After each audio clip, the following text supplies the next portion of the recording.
அனிருத்தோட காலம்லாம் முடிஞ்சிடுச்சுங்க. ஏய், வாய முன்னேந்து போட. எதா அசியமா பேச போற?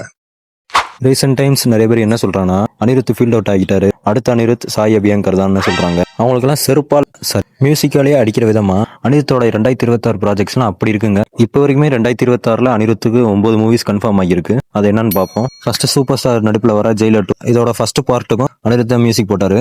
இப்போ ரெண்டாவது பார்ட்டுக்கும் அவர் தான் மியூசிக் போடுறாரு. அடுத்த AK-64 இந்த படத்துக்கு டைரக்டர் இப்போ வரைக்கும் ஆதிக் ரவிச்சந்திரன் சொல்லியிருக்காங்க. ஆனா இன்னும் கன்ஃபார்ம் ஆகல. ஆனா அனிருத் தான் மியூசிக் போடுறதுங்கிறது கன்ஃபார்ம் ஆகியிருக்கு. அடுத்த தளபதி நடிப்புல வர ஜனநாயகம் இந்த படத்துக்கு மியூசிக் டைரக்டர் அனிருத் தான் கன்ஃபார்ம் ஆகியிருக்கு.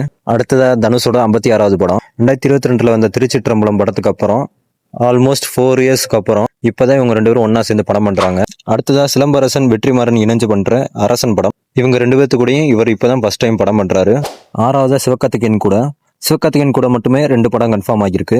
டான் டைரக்டரான சிபி சக்கரவர்த்தி கூடயும், அடுத்து வெங்கட் பிரபு படமான ஒரு சயின்ஸ் ஃபிக்ஷன் படத்துலயும் சிவகார்த்திகேயனும் அனிருத்தும் சேர்ந்து பண்றாங்க. அடுத்ததா ஷாருக் கான் நடிக்கிற தி கிங் படத்துலயும் அனிருத் தான் மியூசிக் டைரக்டர். ரீசெண்ட் டைம்ஸ்ல மாஸ் ஹீரோவா இருக்க யாஷோட அடுத்த படமான டாக்ஸிக் படத்துலயும் அனிருத் தான் மியூசிக் டைரக்டர். அடுத்ததா தெலுங்கு ஹீரோவான நானியோட பாரடைஸ் படத்துலயும் மியூசிக் டைரக்டர் அனிருத் தான். இப்படி தமிழ், தெலுங்கு, கன்னடா, ஹிந்தின்னு 4 லாங்குவேஜ்ல இருக்க பெரிய ஹீரோக்களோட படம் பண்ற அனிருத் ஃபீல்ட் அவுட் ஆகிட்டாரா? நீங்களே சொல்லுங்க.